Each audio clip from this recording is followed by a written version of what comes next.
Hello and good morning everyone. आज के इस लेक्चर में हम सॉलिड स्टेट फिजिक्स को ही कंटिन्यू रखेंगे और आज का हमारा जो टॉपिक है वो मैग्नेटिक प्रॉपर्टी ऑफ मटेरियल या मैग्नेटिक प्रॉपर्टी ऑफ सॉलिड्स के ऊपर रहेगा। और ये सॉलिड स्टेट फिजिक्स की एक नई यूनिट स्टार्ट कर रहे हैं हम, और इसके अंदर जितने भी इंपॉर्टेंट टॉपिक हैं वन बाय वन हम सबको कवर करेंगे। ठीक है, तो आज का हमारा जो टॉपिक रहने वाला है, लेक्चर है, उसमें हम ये देखेंगे कि कोई भी मटेरियल मैग्नेटिक प्रॉपर्टी शो क्यों करता है, उसके कौन कौन से रीजन होते हैं जिसके कारण वो मैग्नेटिक प्रॉपर्टी शो करता है, और बाद में फिर जो अपने पास मटेरियल है उस मटेरियल को on the basis of magnetic property हम उसको क्लासिफाइड करेंगे, डिफरेंट पार्ट में हम उसको डिवाइड करेंगे। जैसे अपनी छोटी क्लासों में भी पढ़ा होगा, diamagnetic substance, paramagnetic substance, ferromagnetic substance, anti ferro, इस टाइप से हम अलग अलग मटेरियल को क्लासिफाइड करेंगे on the basis of magnetic behaviour. ठीक है, तो स्टार्ट करते हैं। तो सबसे पहले हम बात करते हैं कि कोई भी सब्सटेंस या कोई भी एटम अपने पास जो मैग्नेटिक प्रॉपर्टी है वो शो क्यों करता है। तो मैग्नेटिक प्रॉपर्टी कोई भी एटम बेसिकली तीन कारणों से शो करता है। जो पहला जो रीजन है वो इलेक्ट्रॉन के कारण, और इलेक्ट्रॉन में भी बेसिकली अपने पास दो टाइप के मोशन होते हैं। जैसे समझने के लिए हम यहाँ पे लेके चलते हैं।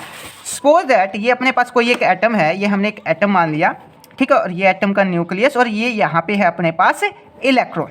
ठीक है, तो ये जो इलेक्ट्रॉन है, इस इलेक्ट्रॉन के पास बेसिकली दो टाइप के मोशन होते हैं। पहला तो होता है इसके पास स्पिन मोशन, और दूसरा होता है अपने पास ऑर्बिटल मोशन।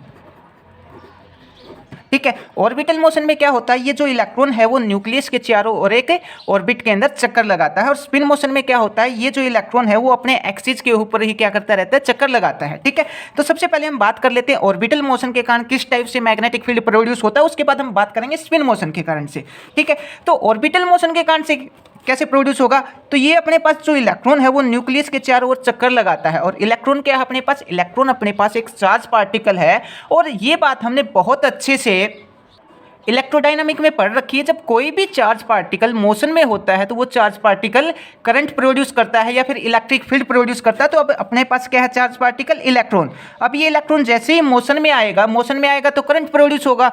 ठीक है, और उस करंट के कारण मैग्नेटिक फील्ड प्रोड्यूस होगा। ठीक है, तो ऑर्बिटल मोशन में कुछ ऐसा ही होगा। ये जो इलेक्ट्रॉन है वो न्यूक्लियस के चारों ओर चक्कर लगाएगा, और जब कोई भी चार्ज पार्टिकल मोशन में होता है तो वो करंट प्रोड्यूस करता है, और उस करंट के कारण मैग्नेटिक फील्ड भी प्रोड्यूस होता है। तो इस टाइप से ऑर्बिटल मोशन से मैग्नेटिक फील्ड प्रोड्यूस होगा, और ऑर्बिटल मोशन से जो मैग्नेटिक फील्ड प्रोड्यूस होगा उसको हम बोलेंगे magnetic field due to orbital motion of electron. ठीक है, और एक इंपॉर्टेंट पॉइंट, और कोई भी सब्सटेंस डायामैग्नेटिक प्रॉपर्टी शो करता है वो किसके कारण होती है, ऑर्बिटल मोशन के कारण से ही होती है। इलेक्ट्रॉन का जो ऑर्बिटल मोशन होता है उसी के कारण कोई सब्सटेंस डायामैग्नेटिक प्रॉपर्टी भी शो करता है। तो आई होप आपको ये पॉइंट समझ में आ गया होगा। ऑर्बिटल मोशन से जो मैग्नेटिक फील्ड प्रोड्यूस हुआ है उसको हम क्या बोल देते हैं, MO, magnetic field due to orbital motion. उसके बाद हम बात कर लेते हैं स्पिन मोशन की। अब जब एक चार्ज पार्टिकल अपने एक्सिस के ऊपर ही क्या करता है, घूमता है, तो वहाँ पे भी करंट प्रोड्यूस होगा। मतलब एक चार्ज पार्टिकल किस में है, मोशन में है, और जब कोई चार्ज पार्टिकल मोशन में होता है तो वहाँ पे भी एक मैग्नेटिक फील्ड प्रोड्यूस होगा। अब एक्सिस के ऊपर जब कोई चार्ज पार्टिकल घूमता है तो वहाँ पे मैग्नेटिक फील्ड कैसे प्रोड्यूस होगा, इसको भी थोड़ा सा समझ लेते हैं। तो इसको समझने के लिए हमने मान लिया कि अपने पास ये क्या है, इलेक्ट्रॉन है। ठीक है, और ये हमने इलेक्ट्रॉन मान लिया, और इस इलेक्ट्रॉन के ऊपर कंप्लीट पे चार्ज कितना मान लिया, Q।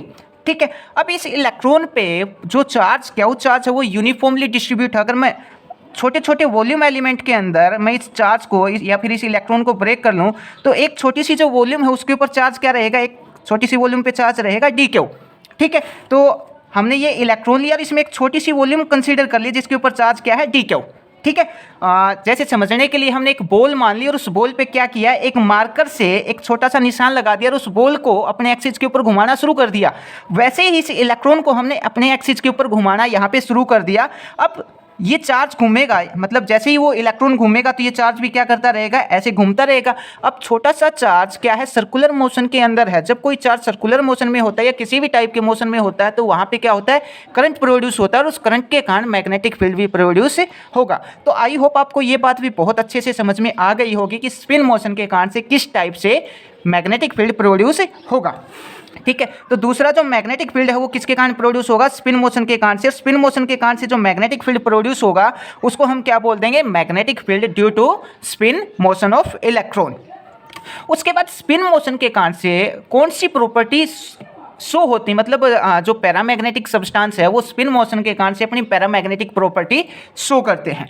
उसके बाद जो थर्ड रीजन है, फर्स्ट रीजन में हमने बात की कोई सब्सटेंस ऑर्बिटल मोशन के कारण से मैग्नेटिक प्रॉपर्टी शो करता है, सेकंड में हमने बात की स्पिन मोशन के कारण से ऑर्बिटल प्रॉपर्टी शो करता है। अब जो थर्ड रीजन है, थर्ड रीजन होता है मैग्नेटिक, जो अपने पास न्यूक्लियस होता है, न्यूक्लियस के मोशन के कारण से भी कोई सब्सटेंस मैग्नेटिक प्रॉपर्टी शो करता है। पर यहाँ पे जो न्यूक्लियस का मैग्नेटिक मोमेंट होगा वो बहुत ज़्यादा स्मॉल होगा। इलेक्ट्रॉन का जो मैग्नेटिक मोमेंट और जो न्यूक्लियस का मैग्नेटिक मोमेंट है, न्यूक्लियस का मैग्नेटिक मोमेंट इलेक्ट्रॉन के मैग्नेटिक मोमेंट से बहुत ज़्यादा कम होता है, मे बी 1000 टाइम कम होता है। इसलिए हम जो न्यूक्लियस का मैग्नेटिक मोमेंट है उसको हम नेग्लेक्ट कर देते हैं और बेसिकली दो ही रीजन लेके चलते हैं, पहला तो स्पिन मोशन लेके चलते हैं, दूसरा हम ऑर्बिटल मोशन लेके चलते हैं। और इन्हीं के कारण से हम ये मानते हैं कि कोई भी सब्सटेंस या कोई भी एटम मैग्नेटिक प्रॉपर्टी शो करता है। ठीक है, अब कौन से इलेक्ट्रॉन के कारण कोई सब्सटेंस मैग्नेटिक प्रॉपर्टी शो करेगा? अब यहाँ पे भी तो हम दो केस लेके चलेंगे, एक तो पेयर्ड इलेक्ट्रॉन का केस लेके चलेंगे, एक अनपेयर्ड इलेक्ट्रॉन का केस लेके चलेंगे।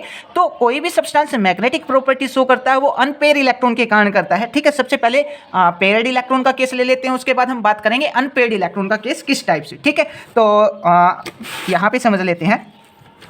ये हमने मान लिया अपने पास एक एटम है और उस एटम की जो एक सेल है उस सेल के अंदर एक इलेक्ट्रॉन हमने ये मान लिया और दूसरा इलेक्ट्रॉन हमने ये मान लिया। ठीक है, अब ये जो इलेक्ट्रॉन है, अब हमें पता है एक इलेक्ट्रॉन क्लॉकवाइज मिलेगा अपने को और दूसरा इलेक्ट्रॉन एंटी क्लॉकवाइज स्पिन के साथ मिलेगा, मतलब इसका जो स्पिन क्वांटम नंबर है वो क्या रहेगा, अलग अलग रहेगा। तो एक जो इलेक्ट्रॉन है उसको हम ये अपने पास एक इलेक्ट्रॉन है और इस इलेक्ट्रॉन का जो स्पिन है वो मैंने किस डायरेक्शन में मान लिया, इस डायरेक्शन में मान लिया। ठीक है, अब इसमें ये जो इलेक्ट्रॉन है, ये जो इसका ऊपर वाला जो पोल है वो किसकी तरह बिहेव करेगा, साउथ पोल की तरह बिहेव करेगा। जो नीचे वाला पोल है, अब ये कैसे पता लगाओगे?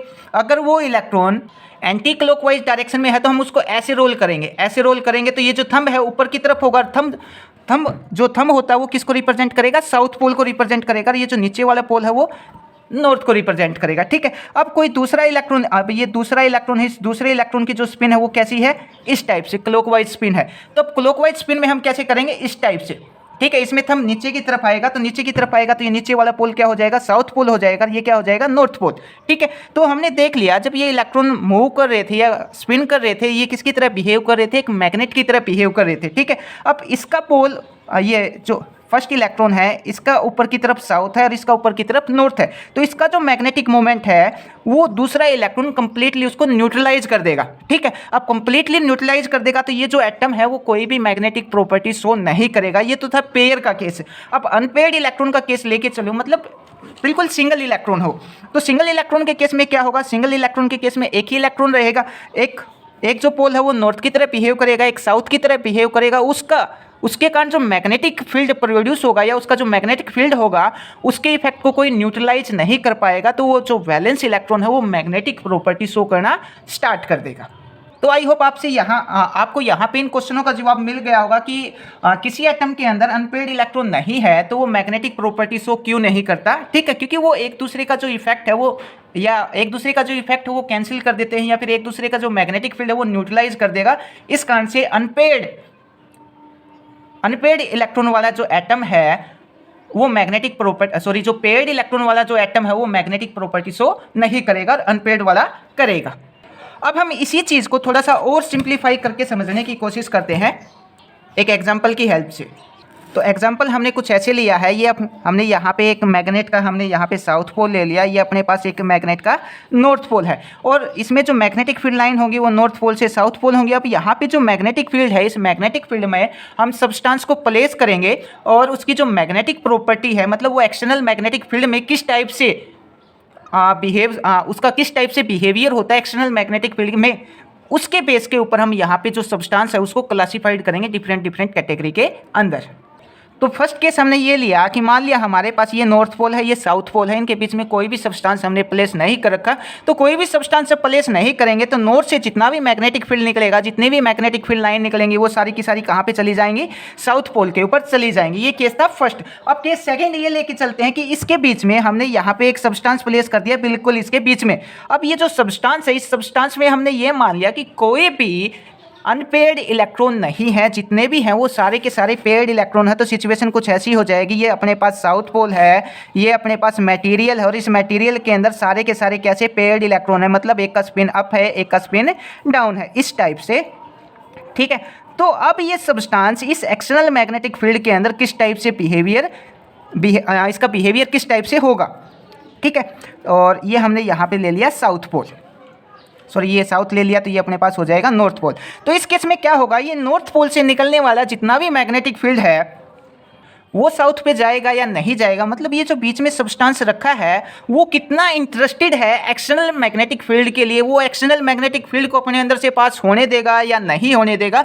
अब इस सब्सटेंस के अंदर अगर पेयर इलेक्ट्रॉन है, पेयर इलेक्ट्रॉन का मतलब कोई एक सिंगल इलेक्ट्रॉन है जिसकी पेयरिंग नहीं हो रखी किसी दूसरे इलेक्ट्रॉन के साथ, तो वो इसको अलाउ कर देगा। अब हम यहाँ पे देख रहे हैं इसके अंदर कोई भी अनपेयर्ड इलेक्ट्रॉन नहीं है, सारे के सारे पेयर्ड इलेक्ट्रॉन है। तो ये सब्सटेंस बिल्कुल भी एक्सटर्नल मैग्नेटिक फील्ड के अंदर इंटरेस्ट नहीं दिखाएगा और इसके अंदर से मैग्नेटिक फील्ड पास नहीं होगा, या फिर ये अपने अंदर से मैग्नेटिक फील्ड को अलाउ नहीं करेगा। और इस टाइप के जो सब्सटेंस होते हैं उसको हम बोलते हैं डायामैग्नेटिक सब्सटेंस। ठीक है, और उसके बाद जो थर्ड केस है, थर्ड केस में हम क्या लेके चलेंगे, यहीं पे अपने पास जो मटेरियल हमने प्लेस किया है इस मटेरियल के अंदर या इस सब्सटेंस के अंदर हम कुछ अनपेयर्ड इलेक्ट्रॉन मान लेते हैं। ठीक है, तो जब हमने बाहर से कोई भी मैग्नेटिक फील्ड अप्लाई नहीं कर रखा तो यहाँ पे क्या होगा, ये जो इलेक्ट्रॉन का जो स्पिन है या फिर हम डोमेन भी बोलते हैं, ठीक है, कुछ इलेक्ट्रॉन का स्पिन इधर मिलेगा, कुछ इलेक्ट्रॉन का स्पिन इधर मिलेगा, कुछ इलेक्ट्रॉन इधर मिलेंगे, मतलब रैंडमली ओरिएंटेड होंगे। ठीक है, इनका जो स्पिन है वो रैंडमली मिलेगा। अब जैसे ही मैं इसको एक्सटर्नल मैग्नेटिक फील्ड में प्लेस करूंगा तो क्या होगा, इनका जो स्पिन है एक पर्टिकुलर डायरेक्शन के अंदर हो जाएगा, कुछ इस टाइप से, इन सब इलेक्ट्रॉन का स्पिन कुछ इस टाइप से हो जाएगा। मतलब यहाँ पे भी स्पिन हम एक तरफ क्या हो जाएगा, साउथ पोल हो जाएगा, एक तरफ नॉर्थ पोल हो जाएगा, एक तरफ साउथ हो जाएगा, एक तरफ नॉर्थ हो जाएगा। तो यहाँ पे क्या लिया हमने, नॉर्थ लिया है, नॉर्थ लिया है तो यहाँ पे साउथ हो जाएगा, साउथ, और फिर यहाँ पे नॉर्थ, और फिर यहाँ पे साउथ। ठीक है, तो यहाँ पे मैग्नेटिक फील्ड क्या हो जाएगा, जितने अनपेयर्ड इलेक्ट्रॉन होंगे उतना ही मैग्नेटिक फील्ड को वो अपने अंदर से अलाउ कर देंगे। ठीक है, अब इन्हीं सब कंडीशन या इन्हीं सब प्रॉपर्टी को देखते हुए कोई भी सब्सटेंस एक्सटर्नल मैग्नेटिक फील्ड में किस टाइप से उसका बिहेवियर किस टाइप से होता है, तो हम यहाँ पे मटेरियल को क्लासीफाइड करेंगे डिफरेंट टाइप से। तो सबसे पहले जो होगा वो होगा अपने पास डायामैग्नेटिक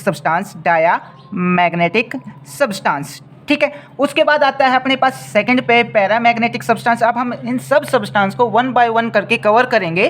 ठीक है, डायामैग्नेटिक सब्सटेंस क्या होता है, वो ऐसी प्रॉपर्टी शो क्यों करता है, उसका जो मैथमेटिकल डेरिवेशन है उसके ऊपर कौन कौन सी थ्योरी आई है, क्लासिकल थ्योरी, क्वांटम थ्योरी, वो सब हम वन बाय वन करके कवर करेंगे। और इस लेक्चर में हम जो डायामैग्नेटिक सब्सटेंस है उसको भी एक्सप्लेन करेंगे और उसके ऊपर जो लैंगविन थ्योरी आई हुई है, क्लासिकल लैंगविन थ्योरी, उसके ऊपर भी हम बात करेंगे। ठीक है, तो सेकेंड जो सब्सटेंस है, सेकेंड सब्सटेंस क्या होता है अपने पास, पैरामैग्नेटिक सब्सटेंस। थर्ड हो जाएगा अपने पास फेरीमैग्नेटिक सब्सटेंस या फेरोमैग्नेटिक सब्सटेंस। ठीक है, उसके बाद फोर्थ पे आता है अपने पास एंटी फेरीमैग्नेटिक सब्सटेंस या एंटी फेरोमैग्नेटिक सब्सटेंस। ठीक है, और ये फेरोमैग्नेटिक, ये एंटी फेरोमैग्नेटिक, और फिफ्थ पे आता है एंटी फेरीमैग्नेटिक सब्सटेंस। ये यहाँ पे लिख देते हैं फेरीमैग्नेटिक सब्सटेंस। ठीक है, तो सबसे पहले हम यहाँ पे आज के इस लेक्चर में बात करने वाले हैं डायामैग्नेटिक सब्सटेंस के ऊपर। तो डायामैग्नेटिक सब्सटेंस के बारे में मैं थोड़ा सा एक बार बेसिक इंट्रोडक्शन सा दे देता हूँ। तो जो डायामैग्नेटिक सब्सटेंस होते हैं इसके अंदर सारे के सारे जो इलेक्ट्रॉन होते हैं वो एक दूसरे के साथ पेयर्ड होते हैं, और जब इलेक्ट्रॉन पेयर्ड होते हैं तो वो अपने अंदर से मैग्नेटिक फील्ड को अलाउ नहीं करते, वो मैग्नेटिक फील्ड को थोड़ा सा एक्सपेल करते हैं। मतलब ये मेरे पास कोई एक डायामैग्नेटिक सब्सटेंस है और इस डायामैग्नेटिक सब्सटेंस पे अगर मैं मैग्नेटिक फील्ड अप्लाई करूँ तो मैग्नेटिक फील्ड को थोड़ा सा एक्सपेल्सन शो करेंगे कुछ इस टाइप से। मैग्नेटिक फील्ड क्या होगा, यहाँ से थोड़ा सा रिपेल होके जाएगा कुछ इस टाइप से। ठीक है, जैसे सुपर कंडक्टर अपना सुपर कंडक्टर होते हैं ना, सुपर कंडक्टर रिपेल करते हैं एक्सटर्नल मैग्नेटिक फील्ड को एक पर्टिकुलर लिमिट तक। ठीक है, उसी टाइप से जो डायामैग्नेटिक सब्सटेंस होते हैं ये मैग्नेटिक फील्ड लाइन को वीकली रिपेल करते हैं। और रिपेल करने का जो रीजन है वो रीजन यही है कि इसके अंदर कोई भी अनपेयर्ड इलेक्ट्रॉन नहीं होता, सारे के सारे पेयर्ड इलेक्ट्रॉन होते हैं। दैट्स वाई ये मैग्नेटिक फील्ड के साथ एक्सपल्सन शो करते हैं। अब ये सब आपको एग्जाम में कैसे लिखना है उसके ऊपर भी थोड़ा सा बात कर लेते हैं, या कुछ पॉइंट और रहते हैं जो हम शायद एक्सप्लेन नहीं कर पाए उसके ऊपर भी थोड़ा सा बात कर लेते हैं। The magnetic property of material are mainly due to magnetic moment of their atom orbiting electron, मतलब किसी भी सब्सटेंस के अंदर जो मैग्नेटिक मोमेंट होता है या कोई भी सब्सटेंस मैग्नेटिक प्रॉपर्टी शो करता है, उसके लिए बेसिकली एक ही रीजन होता है। पहला जो रीजन बता रखा है वो यहाँ पे ये बता रखा है। उसके ऑर्बिट के अंदर जो इलेक्ट्रॉन होते हैं, उस इलेक्ट्रॉन के भी बेसिकली दो टाइप के मोशन होते हैं, एक तो ऑर्बिटल मोशन और दूसरा स्पिन मोशन। ठीक है, ऑर्बिटल मोशन के कारण ऑर्बिटल मैग्नेटिक फील्ड होगा, स्पिन मोशन के कारण स्पिन मैग्नेटिक फील्ड होगा। दोनों को ऐड कर देंगे तो टोटल मैग्नेटिक फील्ड अपने को मिल जाएगा। उसके बाद next, the magnetic moment of nuclei of atom are typically. अब जो किसी भी एटम का जो न्यूक्लियस है, उस न्यूक्लियस के अंदर भी मोशन होता है। उस मोशन के कारण भी यहाँ पे स्लाइटली सा मैग्नेटिक फील्ड डेवलप होगा, पर वो मैग्नेटिक फील्ड इतना ज़्यादा कम होता है इलेक्ट्रॉन के कंपेयर में, वो बहुत ज़्यादा कम होता है, तो हम उसको नेग्लेक्ट भी कर देते हैं समटाइम। तो यहाँ पे यही बता रखा है, जो न्यूक्लियाई का जो मैग्नेटिक फील्ड है वो 1000 टाइम्स स्मॉल होता है इलेक्ट्रॉन के मैग्नेटिक फील्ड से। दैट्स वाई हम उसको काउंट नहीं करते मोस्ट ऑफ केस के अंदर। उसके बाद नेक्स्ट पॉइंट में क्या बता रखा है, solid material show magnetic property due to orbital motion of electron and spin motion of electron. ठीक है, इतना लिखने के बाद आप फिर क्या लिखोगे, इसके बाद ये लिखोगे मैग्नेटिक प्रॉपर्टी के बेस के ऊपर जो मैग्नेटिक मटेरियल है, इनका हमने जो क्लासिफिकेशन किया है वो बेसिकली 5 टाइप से किया है। पहला डायमैग्नेटिक सब्सटेंस, फिर पैरामैग्नेटिक सब्सटेंस, फिर फेरोमैग्नेटिक सब्सटेंस, फिर एंटी फेरोमैग्नेटिक सब्सटेंस और फिर फेरीमैग्नेटिक सब्सटेंस। अब हम अगले सेक्शन के अंदर जो डायमैग्नेटिक सब्सटेंस होते हैं इसके बारे में पढ़ेंगे कि कोई भी सब्सटेंस डायमैग्नेटिक प्रॉपर्टी शो क्यों करता है और उसकी जो लैंग्वेज थ्योरी है वो क्या है। ये सब हम देखेंगे अगले सेक्शन के अंदर। तो हम लास्ट सेक्शन के अंदर कोई भी सब्सटेंस मैग्नेटिक प्रॉपर्टी शो क्यों करता है उसके बारे में पढ़ चुके थे। अब हम बात करेंगे डायमैग्नेटिज्म के ऊपर। तो कोई भी सब्सटेंस डायमैग्नेटिक प्रॉपर्टी शो क्यों करता है, इसके ऊपर हमने पहले भी थोड़ा सा बात की थी कि उसके अंदर कोई भी अनपेयर्ड इलेक्ट्रॉन नहीं होते। दैट्स वाई कोई सब्सटेंस डायमैग्नेटिक प्रॉपर्टी शो करता है। और जो इलेक्ट्रॉन का जो सर्कुलर मोशन होता है, circular motion in the sense वो न्यूक्लियस के चारों ओर जब घूमता है, या फिर हम ऑर्बिटल मोशन के कारण भी हम बोल सकते हैं कि जो डायमैग्नेटिज्म की प्रॉपर्टी है किसी भी एटम के या किसी भी सब्सटेंस के अंदर आती है। और जब हम किसी डायमैग्नेटिक सब्सटेंस को एक्सटर्नल मैग्नेटिक फील्ड में प्लेस करते हैं तो उसका जो मैग्नेटिक मोमेंट के अंदर चेंज होता है। मैग्नेटिक मोमेंट में चेंज क्यों होगा, जैसे ही वो सब्सटेंस या वो एटम एक्सटर्नल मैग्नेटिक फील्ड में प्लेस किया जाता है तो उस एटम के अंदर जो इलेक्ट्रॉन है उसके ऑर्बिटल मोशन में चेंज आता है। ऑर्बिटल मोशन के कारण मैग्नेटिक मोमेंट में चेंज या मैग्नेटिक मोमेंट इंड्यूस होता है। और मैग्नेटिक मोमेंट इंड्यूस होने के कारण वो एक्सटर्नल मैग्नेटिक फील्ड का अपोज करता है, इसलिए वो मैग्नेटिक फील्ड लाइन को रिपेल करता है। लास्ट पीछे वाले सेक्शन में हमने ये बताया था कि किसी भी सब्सटेंस को अगर मैग्नेटिक फील्ड में प्लेस करेंगे तो मैग्नेटिक फील्ड लाइन को वो एक्सपेल करेगा, थोड़ा पुश करेगा, उसके अंदर से पास होकर नहीं जाएंगी। उसका रीजन यही होता है, जब डायमैग्नेटिक सब्सटेंस को मैग्नेटिक फील्ड में रखते हैं तो उसका जो इलेक्ट्रॉन है, उस इलेक्ट्रॉन का जो ऑर्बिटल मोशन है उसमें चेंज आएगा। अगर चेंज आएगा तो मैग्नेटिक मोमेंट भी क्या होगा, इंड्यूस होगा। मैग्नेटिक मोमेंट इंड्यूस होगा, उसके कारण वो बाहर वाले मैग्नेटिक फील्ड का अपोज करेगा। मान लिया हमने बाहर से जो मैग्नेटिक फील्ड लगाया हो वो इस डायरेक्शन में है, और उसके अंदर जो मैग्नेटिक मोमेंट इंड्यूस होगा वो ठीक इसके अपोजिट डायरेक्शन में होगा। दैट्स वाई ये उसको क्या रिपेल करेगा। ठीक है, तो स्टार्ट करते हैं फर्स्ट पॉइंट से। तो diamagnetism is produce by the circulation of electron in atom और मॉलिक्यूल्स। तो जो डायमैग्नेटिज्म प्रॉपर्टी है वो किस कारण से प्रोड्यूस होती है। मान लिया अपने पास ये एक एटम है और ये इस एटम का न्यूक्लियस, तो ये इलेक्ट्रॉन इसके चारों ओर, न्यूक्लियस के चारों ओर जब सर्कुलेट करता है या ऑर्बिटल मोशन में घूमता है, उसके कारण डायमैग्नेटिज्म की प्रॉपर्टी प्रोड्यूस होती है। When the diamagnetic material place in external field, जब किसी डायमैग्नेटिक मटेरियल को एक्सटर्नल फील्ड में प्लेस करते हैं तो द मैग्नेटिक मोमेंट इंड्यूस, उसके अंदर मैग्नेटिक मोमेंट प्रोड्यूस होता है। In the magnetic moment induce in the material due to change in orbital motion of electron. और जो इंड्यूस मैग्नेटिक मोमेंट है, इसमें एक लाइन और ऐड कर लेना, इंड्यूस मैग्नेटिक मोमेंट अपोज करेगा किसका, एक्सटर्नल मैग्नेटिक फील्ड का। तो इंड्यूस मैग्नेटिक मोमेंट या induce magnetic field oppose external magnetic field. ठीक है, और उसके बाद इस एक पॉइंट और दे रखा है, इसका जो मैग्नेटाइजेशन होता है और इसकी जो ससेप्टिबिलिटी होती है वो नेगेटिव होती है। बिल्कुल जो सुपर कंडक्टर होते हैं, सुपर कंडक्टर की तरह इनकी जो ससेप्टिबिलिटी होती है, मैग्नेटिक ससेप्टिबिलिटी, वो -1 होगी। ये जैसे जैसे हम आगे चलेंगे तो आपको पता लग जाएगा कि इसकी जो ससेप्टिबिलिटी होती है वो -1 की होती है। और मैग्नेटाइजेशन के बारे में जैसे जैसे लेक्चर आगे बढ़ेगा तो आपको पता लग जाएगा। उसके बाद इसके कुछ एग्जाम्पल लिख रखे हैं। एग्जाम्पल में हमने लिख रखा है एंटीमनी है, बिस्मथ है, मरकरी है, गोल्ड है, ये सब इसके एग्जाम्पल हैं। और एक पॉइंट और, जब हम डायामैग्नेटिक सब्सटेंस को एक्सटर्नल मैग्नेटिक फील्ड में प्लेस करते हैं तो इसकी जो फ्लक्स डेंसिटी है वो डिक्रीज करती है और जो पैरामैग्नेटिक सब्सटेंस है उसकी फ्लक्स डेंसिटी इंक्रीज करेगी। ठीक है, अब अगले सेक्शन में या अगले पॉइंट में हम क्या करेंगे, जो डायामैग्नेटिज्म के लिए जो क्लासिकल थ्योरी है, क्लासिकल थ्योरी की हेल्प से डायामैग्नेटिज्म किस टाइप से एक्सप्लेन करके बताया गया, या फिर लैंगविन थ्योरी ऑफ डायामैग्नेटिक सब्सटेंस, ये क्या है इसके बारे में हम पढ़ लेते हैं। तो सबसे पहले हमने क्या मान लिया, हमारे पास फिर से एक एटम है और एटम का ये हमने न्यूक्लियस कंसीडर कर लिया। ठीक है, न्यूक्लियस के ऊपर चार्ज हमने Ze मान लिया और ये जो इलेक्ट्रॉन है वो इस न्यूक्लियस के चारों ओर सर्कुलेट कर रहा है। इस इलेक्ट्रॉन के ऊपर चार्ज क्या लें, -e ही चार्ज हमने ले लिया इसके ऊपर। ठीक है, और इसकी जो रेडियस है, रेडियस हमने r मान ली और इसकी जो एंगुलर वेलोसिटी है वो हमने क्या मान ली, यहाँ पे ω0 मान ली। तो जब इलेक्ट्रॉन इस न्यूक्लियस के चारों ओर चक्कर लगाएगा तो बेसिकली यहाँ पे दो टाइप के फोर्स लगेंगे। एक तो कोलम्बियन अट्रैक्शन फोर्स लगेगा या जिसको हम इलेक्ट्रोस्टैटिक्स फोर्स भी बोल सकते हैं, इलेक्ट्रोस्टैटिक्स फोर्स ऑफ अट्रैक्शन, और दूसरा एक इलेक्ट्रॉन सर्कुलर ऑर्बिट के अंदर मूव कर रहा है तो यहाँ पे सेंट्रीपिटल फोर्स भी लगेगा और ये दोनों फोर्स एक दूसरे को बैलेंस करेंगे। ठीक है, और ये आपने शायद लोअर क्लासेस में भी पढ़ा होगा, बोर मॉडल में भी ये काफी टाइम आता है ये कंसेप्ट। तो स्टार्ट करते हैं फर्स्ट पॉइंट से। Consider a circular orbit of radius r in which electron revolve with an velocity ω0 around the nucleus, और न्यूक्लियस के ऊपर चार्ज कितना बता रखा है, Ze। उसके बाद नेक्स्ट पॉइंट में क्या कर रहा था, circular motion centripetal force provide by Columbian attractive force. अब यहाँ पे दो फोर्स लगेंगे, एक सेंट्रीपिटल फोर्स लगेगा, दूसरा लगेगा कोलम्बियन फोर्स, और ये दोनों फोर्स एक दूसरे को बैलेंस करेंगे। मतलब जो सेंट्रीपिटल फोर्स है उसको हमने किससे लिख दिया, Fc से लिख दिया सेंट्रीपिटल फोर्स, और दूसरा फोर्स कौन सा अपने पास है, Fe लिख देते हैं इलेक्ट्रोस्टैटिक्स फोर्स, क्योंकि सी लिखेंगे तो कोलम्बियन सी से भी स्टार्ट होता है, सी कुलम, जो सी है वो कुलाम है वो सी से ही स्टार्ट होता है, सॉरी।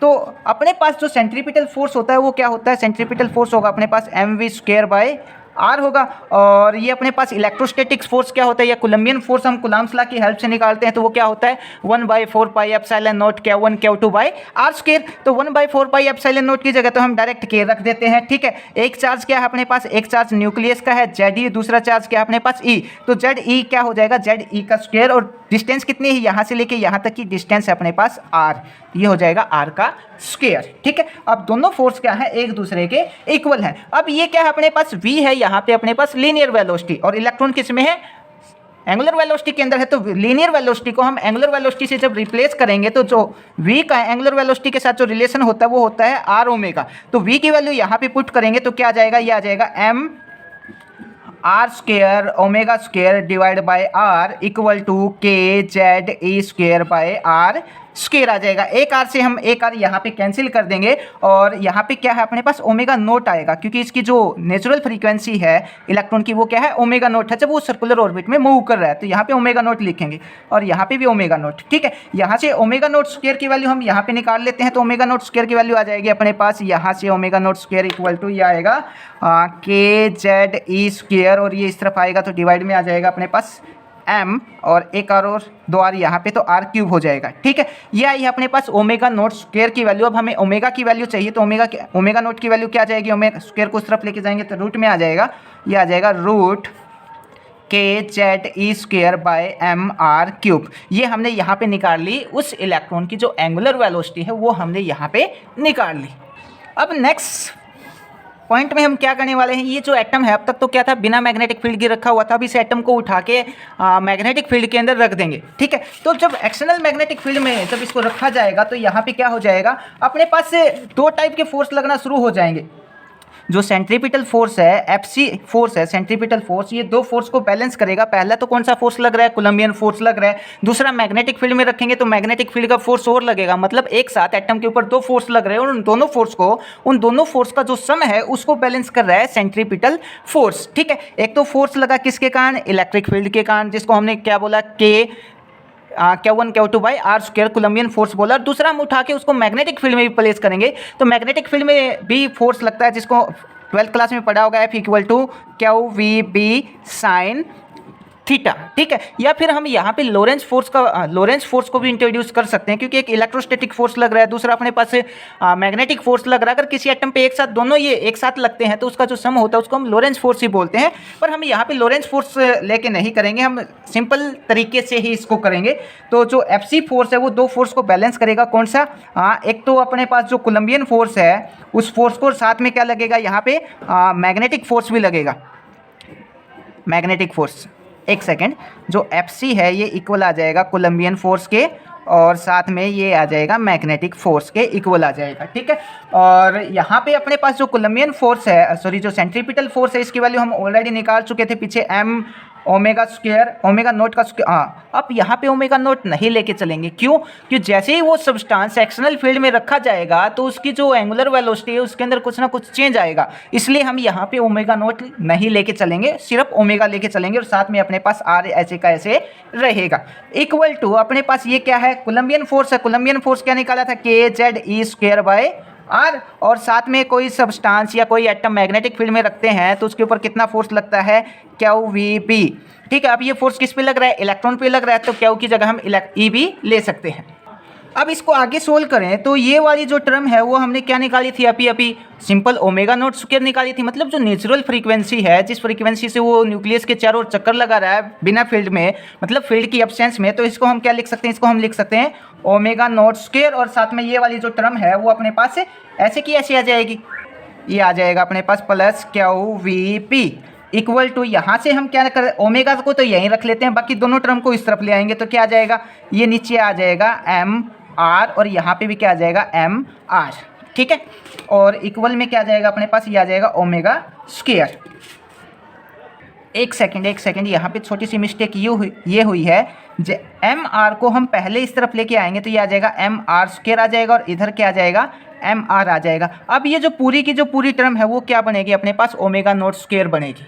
तो ये छोटी सी मिस्टेक हुई, इसको थोड़ा सा ठीक कर लेना आप। और नेक्स्ट स्टेप में क्या आ जाएगा? एक बार फिर से लिख देता हूँ। ये आ जाएगा omega square equal to omega naught square plus ये आ जाएगा Q V P divide by M R, ठीक है। अब ये अपने पास जो वी है, v का एंगुलर वेलोसिटी के साथ क्या रिलेशन होता है? आर ओमेगा होता है। तो इस v को फिर से हम आर ओमेगा से रिप्लेस कर देंगे तो ये क्या आ जाएगा? आर से आर क्या हो जाएगा? इस आर से ये आर कैंसिल हो जाएगा, ये आ जाएगा अपने पास। क्यू को भी हम ई से रिप्लेस कर देते हैं, क्योंकि क्यू क्या है? यहाँ पे चार्ज ऑफ पार्टिकल, और चार्ज ऑफ पार्टिकल हम क्या लेके चल रहे हैं? ई लेके चल रहे हैं, तो क्यू को हम ई से रिप्लेस कर देते हैं तो ये आ जाएगा अपने पास ई, और ये ओमेगा साथ में बी डिवाइड बाय एम अपने पास आ जाएगा, प्लस में ये ओमेगा नोट स्क्वायर यहाँ पे ऐसे का ऐसा, और ये ओमेगा स्क्वायर की वैल्यू अपने पास से आ जाएगी।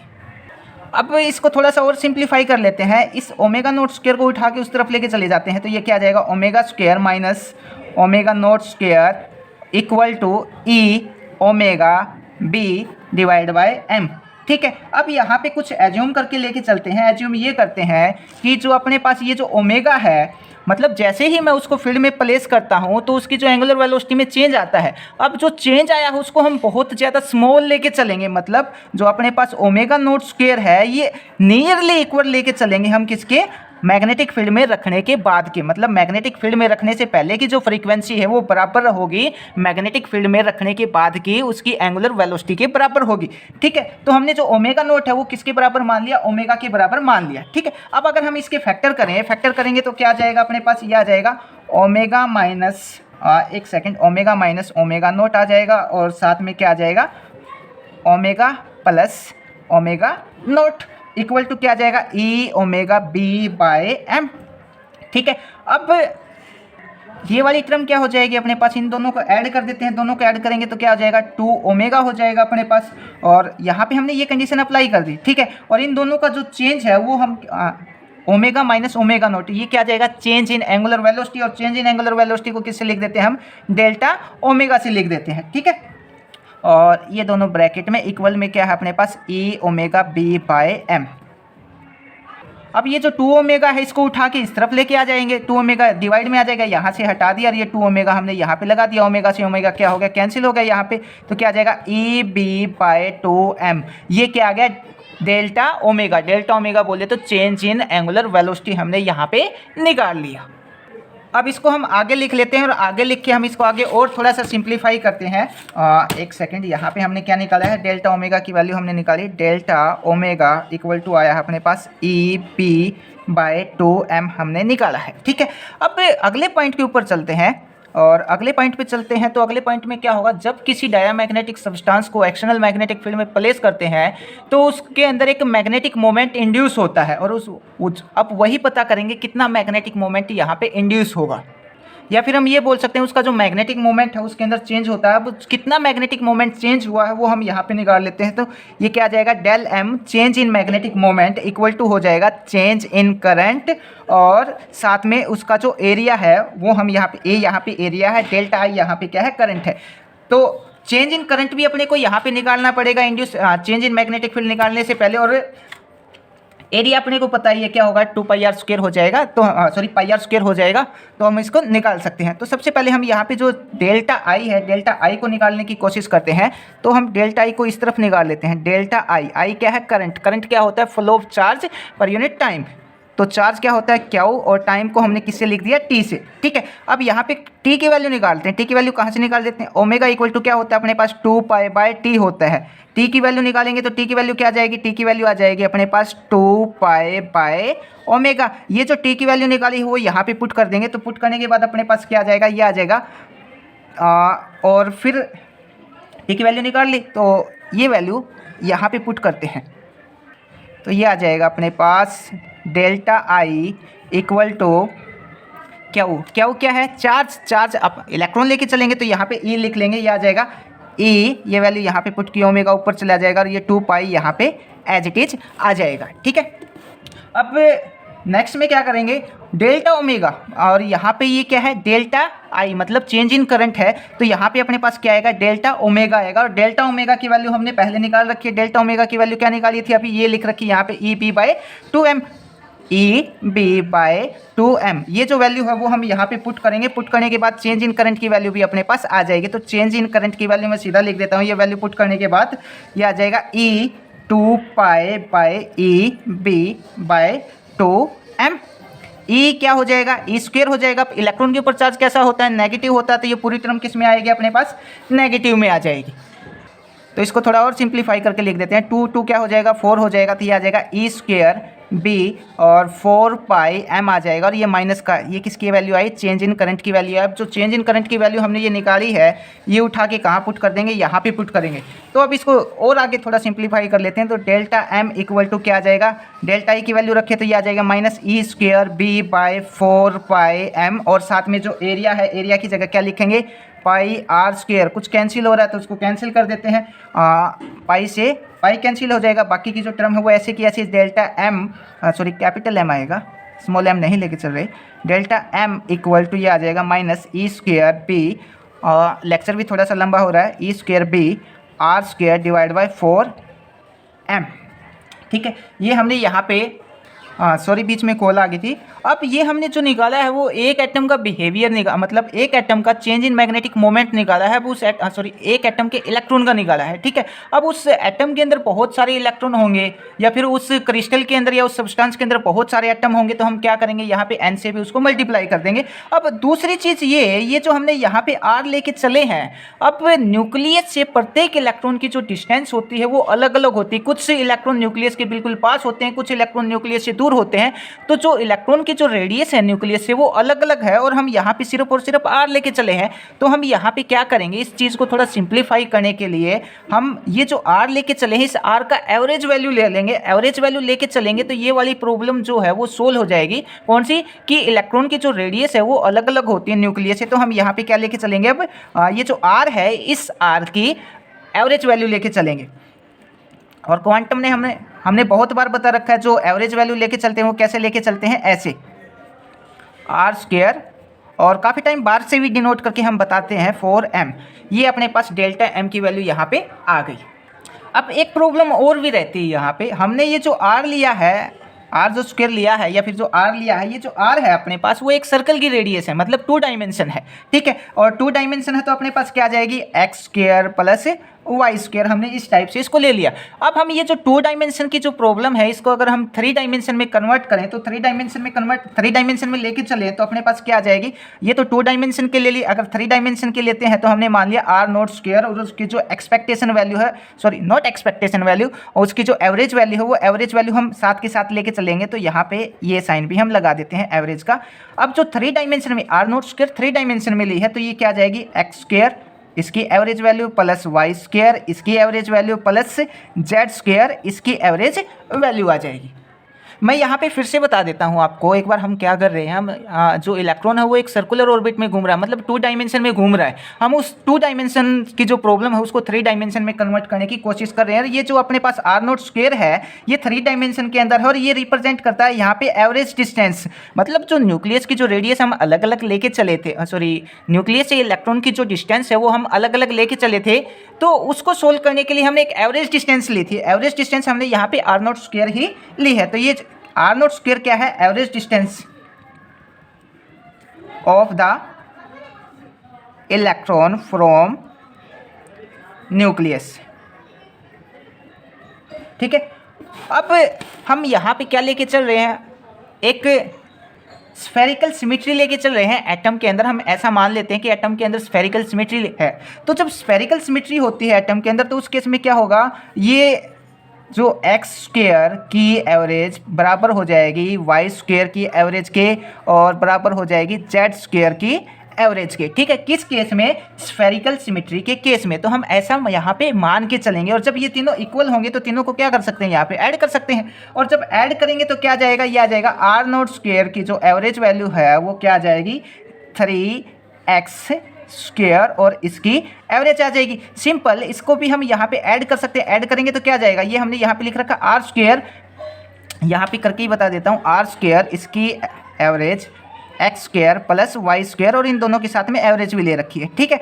अब ये भी क्या होंगे, दोनों बराबर होंगे, बराबर होंगे तो आर स्क्वायर को हम क्या लिख सकते हैं, आर स्क्वायर को हम लिख सकते हैं यहाँ पे 2 और ये एक्स स्क्वायर और साथ में इनकी एवरेज। एक तो वैल्यू अपने पास 3 डायमेंशन में ये आई है, 2 डायमेंशन में वैल्यू अपने पास ये आई है। अब हम इन दोनों की रेशो ले लेते हैं, तो यहाँ पे जब रेशो लेंगे तो ये आ जाएगा अपने पास R naught square divide by R square उसकी एक्सपेक्टेशन वैल्यू, और दोनों की वैल्यू पुट कर देते हैं। आर नॉट स्क्वायर की वैल्यू ये है अपने पास 3x स्क्वायर और डिवाइड बाय ये क्या है 2x स्क्वायर, इसकी ये इससे कैंसिल हो जाएगा, क्या आ जाएगा अपने पास 3/2 आ जाएगा। अब यहाँ पे आर नॉट स्क्वायर को तो यहीं रख लेता हूँ, इसको उठा के उस तरफ लेके चला जाऊँगा। एक सेकंड, मैं ये आगे बता देता हूँ आपको कैसे करेंगे। यहाँ पे हमने क्या किया है, ये अपने पास आर नॉट स्क्वायर है इसकी एवरेज और ये आर स्क्वायर इसकी एवरेज, ये क्या लिखा था 3/2 और x का एवरेज, एक्स स्क्वायर का एवरेज लिखा था हमने और यहाँ पे भी एक्स स्क्वायर का एवरेज था। एक्स स्क्वायर से एक्स स्क्वायर हमने यहाँ पे कैंसिल कर दिया, आर नॉट स्क्वायर की वैल्यू निकाल लेते, इसको उठा के उस तरफ लेके जाएंगे तो ये आ जाएगा आर नॉट स्क्वायर और इक्वल टू 3/2 और आर की एक्सपेक्ट एवरेज वैल्यू हमने यहाँ पे ले ली और साथ में स्क्वायर भी। तो ये एक वैल्यू आती है अपने पास किसकी, आर नॉट स्क्वायर की। अब हम यहाँ भी क्या करते हैं, अगर मैं आर स्क्वायर की वैल्यू यहाँ पे निकालना चाहूँ तो आर स्क्वायर की वैल्यू क्या आ जाएगी अपने पास, आर स्क्वायर को यहीं रख लेता हूँ, 3/2 को उस तरफ लेके चला जाऊँगा तो आर स्क्वायर इक्वल टू ये आ जाएगा 2 ऊपर चला जाएगा, 3 नीचे आ जाएगा, आर नॉट स्क्वायर यहाँ पे आ जाएगा। अब ये जो आर नॉट स्क्वायर की वैल्यू आई है वो हम एक इक्वेशन में पुट करेंगे और वो इक्वेशन क्या आएगी अपने पास, मैं बता देता हूँ, पीछे ये पॉइंट स्किप हो गया था।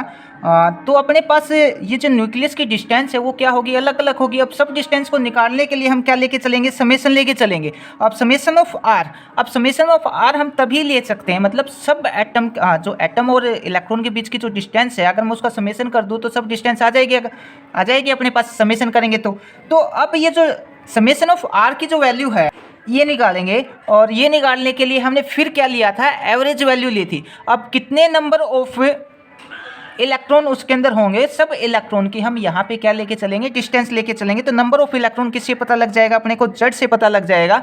और जो डिस्टेंस है वो डिस्टेंस क्या थी, एवरेज डिस्टेंस ये थी। तो ये जो आर की जो वैल्यू आई है वो हम यहाँ पे पुट कर देंगे, सॉरी यहाँ पे स्क्वायर आएगा, जो आर स्क्वायर की वैल्यू वो यहाँ पे पुट कर देंगे और ये जो वैल्यू है वो हम पीछे पुट करेंगे एक इक्वेशन के अंदर। तो पहले ये आर स्क्वायर की वैल्यू यहाँ पे पुट करते हैं तो जेड इक्वल टू आ जाएगा 2/3 और average value of R naught square और ये किसकी वैल्यू आई है अपने पास, समेशन ऑफ आर की वैल्यू हमने निकाली है। अब पीछे अपने पास एक इक्वेशन आई थी delta M equal to minus E square B summation of R, ठीक है, 4 डिवाइड बाई 4 पाई, ये इक्वेशन हमने पीछे निकाली थी। अब यहाँ पे समेशन ऑफ आर की जो वैल्यू है अपने पास वो यहाँ पे पुट कर देते हैं, और यहाँ पे पुट करने के बाद क्या आ जाएगा, ये आ जाएगा डेल्टा, एक second, delta M E square B by 4 pi, और ये आ जाएगा 2/3 और आर नॉट स्क्वेयर और साथ में ये। अब इसको आगे थोड़ा सा सोल्व कर लेते हैं, ठीक है। यहाँ पे एक छोटी सी मिस्टेक ये होती थी कि हम जो समेशन वाली इक्वेशन है इसको थोड़ा सा स्किप करके या फिर इसको एक्सप्लेन करना याद नहीं रहा, ठीक है, तो यहाँ पे इसको एक्सप्लेन करके बता दिए, ये इक्वेशन आएगी अपने पास। अब इसको आगे सोल्व करने के लिए, मैग्नेटिक ससेप्टिबिलिटी निकालने के लिए हम क्या करते हैं, इसको म्यू से मल्टीप्लाई कर देते हैं इस इक्वेशन को, और म्यू से डिवाइड कर देते हैं। तो म्यू नोट से हमने इसको मल्टीप्लाई कर दिया, म्यू नोट से हमने इसको डिवाइड कर दिया। अब बी बाय म्यू नोट क्या होता है अपने पास, बी बाय म्यू नोट होता है एच। आई होप आपने ये पढ़ा होगा, ये रिलेशन होता है जो बी डायरेक्टली प्रोपोर्शनल होता है अपने पास, वो होता है म्यू नोट के डायरेक्टली प्रोपोर्शनल होता है, डायरेक्टली प्रोपोर्शनल हटाते हैं, सॉरी एच के डायरेक्टली प्रोपोर्शनल होता है, म्यू नोट हम कांस्टेंट लेके आते हैं। तो बी बाई बी ये रहा अपने पास, म्यू नोट ये रहा, इसको हम क्या लिख सकते हैं, एच लिख सकते हैं। उस इधर एच आएगा उसको उठा के हम उस तरफ लेके चले जाएंगे, उस तरफ लेके जाएंगे तो क्या जाएगा ये अपने पास एम बाई एच, ठीक है, E square by 4 pi expected, और ये 2/3, 2 से ये 4 भी कैंसिल कर देते हैं, और ये आ जाएगा 6 आ जाएगा अपने पास, 6 पाई और आर नॉट स्क्वेयर इसकी एक्सपेक्टेशन, साथ में एच को उस तरफ लेके चले गए तो एक साथ यहाँ पे म्यू नॉट और आ जाएगा। अब ये वाली जो टर्म है वो अपने पास क्या होती है, इसको हम बोलते हैं काई, मैग्नेटिक ससेप्टिबिलिटी। और मैग्नेटिक ससेप्टिबिलिटी क्या आ जाएगी अपने पास, ये आ जाएगी, और एक सेकेंड यहाँ पे ये जेड भी रहता है, तो जेड भी यहाँ पे लिख देंगे, यहाँ पे भी जेड आएगा और यहाँ पे भी जेड आएगा, तो ये आ जाएगा अपने पास E square Z mu naught average value of R naught और डिवाइड बाय क्या है अपने पास 6m। अब ये जो रिजल्ट आया है इस रिजल्ट को आगे लिख लेते हैं, और आगे फिर इसमें इसका जो सिग्निफिकेंस है या फिर ये क्या क्या एक्सप्लेन करके बताता है इसके बारे में भी हम बता देंगे। तो ये जो काई है इसको ससेप्टिबिलिटी बोलते हैं, मैग्नेटिक ससेप्टिबिलिटी। ये कितनी आई है अपने पास, ये आई है E square Z mu naught और R naught square divide by 6m। ये वैल्यू हमने यहाँ पे निकाली है। अब ये तो हमने निकाली है सिर्फ एक एटम के लिए। अब किसी भी क्रिस्टल या किसी भी सब्सटेंस के अंदर n नंबर ऑफ एटम होंगे तो हम क्या करेंगे, इसको n से यहाँ पे मल्टीप्लाई और कर देते हैं तो वो n एटम के लिए आ जाएगी। और ये जो इक्वेशन आई है इसी को हम बोलते हैं लैंगमिन फार्मूला फॉर मैग्नेटिक लैंगमिन फार्मूला या फिर लैंगमिन थ्योरी ऑफ डायमैग्नेटिक सब्सटेंस। अब ये अपने को यहाँ पे क्या बताता है, ये जो मैग्नेटिक ससेप्टिबिलिटी है काई है या चाई है, ये डायरेक्टली प्रोपोर्शनल यहाँ पे किसके है, एटॉमिक नंबर के, मतलब जितना ज़्यादा एटॉमिक नंबर होगा उतनी ही ज़्यादा उसकी मैग्नेटिक ससेप्टिबिलिटी भी होगी। और जेड की वैल्यू कम है तो मैग्नेटिक ससेप्टिबिलिटी भी उसकी कम होगी। साथ में ये जो मैग्नेटिक ससेप्टिबिलिटी है वो किसके ऊपर डिपेंड करती है, मैक्रोस्कोपिक प्रॉपर्टी के ऊपर डिपेंड करती है। और साथ में ये जो मैग्नेटिक ससेप्टिबिलिटी है ये इंडिपेंडेंट होगी, इंडिपेंडेंट ऑफ टेम्परेचर के ऊपर ये डिपेंड नहीं करेगी। और इसकी जो समरी है, अगर समरी बताना चाहें तो हम ये कह सकते हैं अगर मैग्नेटिक इफेक्ट स्मॉल होता है तो जो परमानेंट डाइपोल मोमेंट अपने पास नहीं होगा। और सेकंड ये है कि जो इंड्यूस मैग्नेटिक मोमेंट है वो ऑलवेज अपोज करेगा, बाहर से हमने जो अप्लाइड इलेक्ट्रिक फील्ड अप्लाई मतलब बाहर से जो फील्ड अप्लाई किया है वो उसका अपोज करेगा, और अपोज करने के कारण ही वो मैग्नेटिक फील्ड लाइन को रिपेल करता है। और इसकी जो डायमैग्नेटिक सब्सटेंस की जो ससेप्टिबिलिटी है वो क्या आती है, ऑलवेज नेगेटिव आएगी और टेम्परेचर के ऊपर इंडिपेंडेंट रहेगी। अब लास्ट जो पॉइंट रहता है वो ये है, अगर किसी सब्सटेंस का परमानेंट डाइपोल मोमेंट नहीं है तो वो डायमैग्नेटिक सब्सटेंस नहीं होगा। डायमैग्नेटिक सब्सटेंस वही होगा जिसका परमानेंट डाइपोल मोमेंट ना हो। तो ये थी कुछ मैग्नेटिक प्रॉपर्टी और डायटोमिक सब्सटेंस के बारे में। आई होप आपको ये टॉपिक समझ आया। अगर इसमें से कोई भी मैथमेटिकल जो स्टेप है वो समझ ना आया हो तो आप कमेंट करके या मैसेज करके पूछ सकते हैं। Thank you.